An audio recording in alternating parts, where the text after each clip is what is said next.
Hi hello ನಮಸ್ಕಾರ. Speed news ವಿಶೇಷ ಕಾರ್ಯಕ್ರಮಕ್ಕೆ ಸ್ವಾಗತ. ನಾನು ಸುನಂದ ಅನ್ಸೂಯ. 5 ರಾಜ್ಯಗಳ ಚುನಾವಣಾ ಫಲಿತಾಂಶ ಏನಿದೆ ಇಡೀ ದೇಶಾದ್ಯಂತ ಚರ್ಚೆ ಆಗ್ತಾ ಇದೆ. ಅದರಲ್ಲೂ ವಿಶೇಷವಾಗಿ ತಮಿಳುನಾಡಿನಲ್ಲಿ ನಟ ವಿಜಯ್ ಅವರ ಹೊಸ ಪಕ್ಷ ಏನಿದೆ ಟಿವಿಕೆ ಮೊದಲ ಬಾರಿಗೆ 108 ಸ್ಥಾನಗಳನ್ನಾಗಿದ್ದು ಇತಿಹಾಸವನ್ನೇ ಸೃಷ್ಟಿ ಮಾಡಿರೋದು ಅಚ್ಚರಿ ಮೂಡಿಸಿದೆ. ವಿಜಯ್ ಅವರ ಈ ಗೆಲುವೇನಿದೆ ದೇಶಾದ್ಯಂತ ಹೊಸ ಪಕ್ಷವನ್ನು ಕಟ್ಟೋರಿಗೆ ಒಂದು ಹೊಸ ಚೈತನ್ಯವನ್ನು ನೀಡಿದೆ ಅಂತಲೇ ಹೇಳಬಹುದು.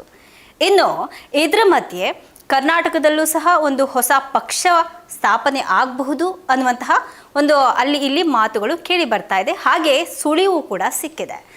ತಮಿಳುನಾಡು ವಿಧಾನಸಭಾ ಚುನಾವಣೆಯಲ್ಲಿ ನಟ ವಿಜಯ್ ಅವರ ತಮಿಳಿಗ ವೆಟ್ರಿ ಕಳಗಂ ಪಕ್ಷ ಒಂದು ಅತ್ಯುತ್ತಮ ಸಾಧನೆ ಮಾಡಿರೋದ್ರಿಂದ ದೇಶಾದ್ಯಂತ ಪ್ರಾದೇಶಿಕ ಪಕ್ಷಗಳಿಗೆ ಒಂದು ಹೊಸ ಭರವಸೆಯೊಂದು ಮೂಡಿದೆ. ಹೀಗಾಗಿ ಕರ್ನಾಟಕದಲ್ಲಿ ಇದೀಗ ವಿಧಾನಸಭಾ ಚುನಾವಣೆಗೆ ಕೇವಲ 2 ವರ್ಷ ಬಾಕಿ ಇರೋದ್ರಿಂದ ಇಲ್ಲಿ ಕೂಡ ಒಂದು ಹೊಸ ಪಕ್ಷ ಸ್ಥಾಪನೆ ಮಾಡುವಂತಹ ಬಗ್ಗೆ ಕೂಡ ಇದೀಗ ಮಾಜಿ ಬಿಗ್ ಬಾಸ್ ಸ್ಪರ್ಧಿಯೊಬ್ಬರು ಸುಳಿವನ್ನ ಕೊಟ್ಟಿದ್ದಾರೆ. ಟಿವಿಕೆ ಪಕ್ಷ ಗೆದ್ದಿರೋದ್ರಿಂದ ಹೊಸ ಹುಮ್ಮಸ್ಸಿಂದ ನಾನು ಒಂದು ಪಕ್ಷ ಕಟ್ತೀನಿ, ನಾನು ಒಂದು ಪಕ್ಷವನ್ನು ಸ್ಥಾಪನೆ ಮಾಡ್ತೀನಿ ಅಂತ ಕನ್ನಡದ ಬಿಗ್ ಬಾಸ್ನ ಮಾಜಿ ಸ್ಪರ್ಧಿ ಲಾಯರ್ ಜಗದೀಶ್ ಅವರು ಇದೀಗ ಪುಟಿದೆದ್ದಿದ್ದಾರೆ ಅಂತಲೇ ಹೇಳಬಹುದು. ಇನ್ನು ಈಗ ಲಾಯರ್ ಜಗದೀಶ್ ಅವರು ಹೊಸ ರಾಜಕೀಯ ಪಕ್ಷವನ್ನು ಸ್ಥಾಪನೆ ಮಾಡ್ತೀನಿ ಅನ್ನೋದ್ರ ಬಗ್ಗೆ ಸುಳಿವನ್ನು ಕೂಡ ಕೊಟ್ಟಿದ್ದಾರೆ.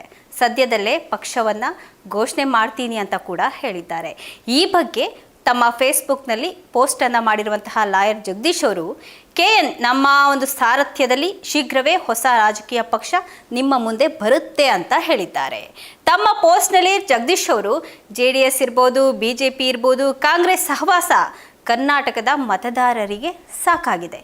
ಭ್ರಷ್ಟಾಚಾರ, ನಿರುದ್ಯೋಗ, ಬಡತನ, ಬೆಲೆ ಏರಿಕೆ ವಿರುದ್ಧ ಧ್ವನಿ ಎತ್ತುವಂತಹ ಬಗ್ಗೆ ಕೂಡ ಒಂದು ಸಾಮಾನ್ಯ ಜನರ ಏನಿದ್ದಾರೆ ಅವ್ರ ಪರ ನಿಲ್ತೀನಿ ನಾನು ಜೊತೆ ನಿಲ್ಲುವಂತಹ ಬಗ್ಗೆ ಕೂಡ ಜೊತೆಗೆ ಸಾಮಾನ್ಯ ಜನರನ್ನೇ ನೀವು ನಿಲ್ಲಿಸಿ ಗೆಲ್ಲಿಸಿ ಅಂತ ಹೇಳಿಕೊಂಡು ಒಂದು ಪೋಸ್ಟನ್ನು ಮಾಡ್ಕೊಂಡಿದ್ದಾರೆ ಅವರು. ಇನ್ನು ಮುಂದೆ ಹೊಸ ಸರ್ಕಾರವನ್ನು ನಾನು ರಚಿಸುವಂತಹ ಅವಶ್ಯಕತೆ ನಮ್ಮ ಕರ್ನಾಟಕಕ್ಕೆ ಇದೆ, ಹಾಗೆ ನಮ್ಮ ಜನರಿಗೆ ಕೂಡ ಇದೆ. ಹಾಗೆ ಮುಂದಿನ ಕರ್ನಾಟಕದ MLA ಚುನಾವಣೆಯಲ್ಲಿ ಒಂದು ಹೊಸ ಪಕ್ಷ ಸ್ಥಾಪನೆ ಮಾಡಬೇಕು ಅನ್ನುವಂತಹ ಪ್ರಯತ್ನ ಕೂಡ ನಡೆಸ್ತಾ ಇದ್ದೀವಿ. ಅಂದರೆ ಮುಂದೆ ಒಂದು ಹೊಸ ಪಕ್ಷವನ್ನು ನಾವು ಕಟ್ತೇವೆ. 16 ರಾಜಕೀಯ ಪಕ್ಷಗಳು ಇರುವಂತಹ ಒಂದು ಕರ್ನಾಟಕಕ್ಕೆ ಈ 3 ಪಕ್ಷಗಳ ಭ್ರಷ್ಟ ರಾಜಕಾರಣಿಗಳಿಗೆ ತೊಡೆ ತಟ್ಟಿ ನಿಲ್ಲುವಂತಹ ಒಬ್ಬ ನಾಯಕ, ಹಾಗೆ ಒಂದು ಸಾಮಾನ್ಯ ವರ್ಗದ ಜನರ ಜೊತೆ ನಿಲ್ಲುವಂತಹ ಒಂದು ರಾಜಕೀಯ ಪಕ್ಷದ ಅವಶ್ಯಕತೆ ಇದೆ. ಹಾಗೆಯೇ ಆದಷ್ಟು ಬೇಗ ನಾವು ಒಂದು ಪಾರ್ಟಿ ಹಾಗೆ ಜವಾಬ್ದಾರಿ ಹೊತ್ತಂತಹ ನಿಮ್ಮ ಮುಂದೆ ನಾವು ಬರ್ತೀವಿ, ಜವಾಬ್ದಾರಿಯನ್ನು ಹೊತ್ತು ನಾವು ನಿಮ್ಮ ಮುಂದೆ ಬರ್ತೀವಿ, ಪಾರ್ಟಿಯನ್ನು ಒಂದು ಸ್ಥಾಪನೆ ಮಾಡ್ತೀವಿ ಅಂತ ಕೂಡ ಹೇಳಿದ್ದಾರೆ. ಬರ್ತೀನಿ ಅಂತ ಹೇಳಿಬಿಟ್ಟು ಪೋಸ್ಟನ್ನು ಮಾಡ್ಕೊಂಡಿದ್ದಾರೆ ಲಾಯರ್ ಜಗದೀಶ್ ಅವರು. ಮುಂದುವರೆದು ಜಗದೀಶ್ ಅವರು ಧರ್ಮಸ್ಥಳ ವಿಚಾರ ಇರ್ಬೋದು, ಕಬ್ಬು ಬೆಳೆಗಾರರ ವಿಚಾರ ಇರ್ಬೋದು, ಸರ್ಕಾರಿ ಉದ್ಯೋಗದ ವಿಚಾರ ಇರ್ಬೋದು, ಭ್ರಷ್ಟಾಚಾರ ವಿರುದ್ಧ ಧ್ವನಿ ಎತ್ತೋದು, ಬೆಲೆ ಏರಿಕೆ ಇರಬಹುದು, ಪೊಲೀಸ್ ದೌರ್ಜನ್ಯ, ಪೊಲೀಸ್ ದಬ್ಬಾಳಿಕೆ ಇತ್ಯಾದಿ ವಿಚಾರಗಳಲ್ಲಿ 3 ಪಕ್ಷಗಳು ಜನರ ಜೊತೆ ಇಲ್ಲ, ಯಾವುದೇ ರೀತಿ ಸಪೋರ್ಟ್ ಮಾಡ್ತಿಲ್ಲ ಜನರಿಗೆ.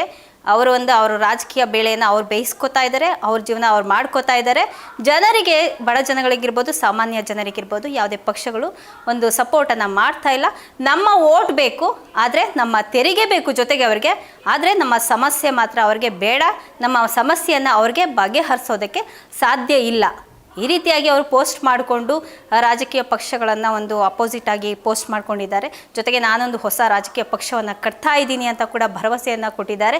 ತಮಿಳುನಾಡು ವಿಧಾನಸಭಾ ಚುನಾವಣೆಯಲ್ಲಿ ನಟ ವಿಜಯ್ ಅವರ ತಮಿಳಿಗ ವೆಟ್ರಿ ಕಳಗಂ ಪಕ್ಷ ಒಂದು ಅತ್ಯುತ್ತಮ ಸಾಧನೆ ಮಾಡಿದಂತಹ ಬೆನ್ನಲ್ಲೇ ಇದೀಗ ಜಗದೀಶ್ ಅವರು ಕರ್ನಾಟಕದಲ್ಲಿ ನಾನು ಒಂದು ಹೊಸ ಪಕ್ಷವನ್ನು ಸ್ಥಾಪನೆ ಮಾಡ್ತೀನಿ ಅನ್ನೋದ್ರ ಬಗ್ಗೆ ಕೂಡ ಹಾಗೆ ಘೋಷಣೆ ಮಾಡಿರೋದು ಸಾಕಷ್ಟು ಚರ್ಚೆಗೆ ಕೂಡ ಗುರಿಯಾಗಿದೆ. ಹಲವಾರು ಜನ ಕಾಮೆಂಟ್ನಲ್ಲಿ ಜಗದೀಶ್ಗೆ ಬೆಂಬಲ ಕೂಡ ಕೊಡ್ತಿದ್ದಾರೆ. ಕೆಲವೊಬ್ಬರು ಹೇಳ್ತಾ ಇದ್ದಾರೆ ಬೆಂಬಲ, ಕೆಲವೊಬ್ಬರು ನೆಗೆಟಿವ್ ಆಗಿ ಕಾಮೆಂಟ್ ಮಾಡ್ತಾ ಇದ್ದಾರೆ, ಹಾಗೆ ಕೆಲವೊಬ್ಬರು ಅವರಿಗೆ ಬೆಂಬಲವನ್ನು ಕೂಡ ಕೊಡ್ತಾ ಇದ್ದಾರೆ. ಇನ್ನು ಕೆಲವರು ನಿಮ್ಮ ಪ್ರಣಾಳಿಕೆಯಲ್ಲಿ ನಾಡು ನುಡಿಗೆ ಆದ್ಯತೆ ಇರಲಿ ಸ್ವಾಮಿ, ಸ್ಥಳೀಯರಿಗೆ ಅವಕಾಶ ಕೊಡಿ ಅಂತ ಕೂಡ ಕಾಮೆಂಟ್ ಮಾಡ್ತಿದ್ದಾರೆ. ಇದಾಗಿತ್ತು ಇವತ್ತಿನ ವಿಶೇಷ. ನಿರಂತರ ಸುದ್ದಿಗಾಗಿ ನೋಡ್ತಾ ಇರಿ ಸ್ಪೀಡ್ ನ್ಯೂಸ್ ಕನ್ನಡ. ಸುದ್ದಿ ನಿಮ್ಮದು, ವೇಗ ನಮ್ಮದು.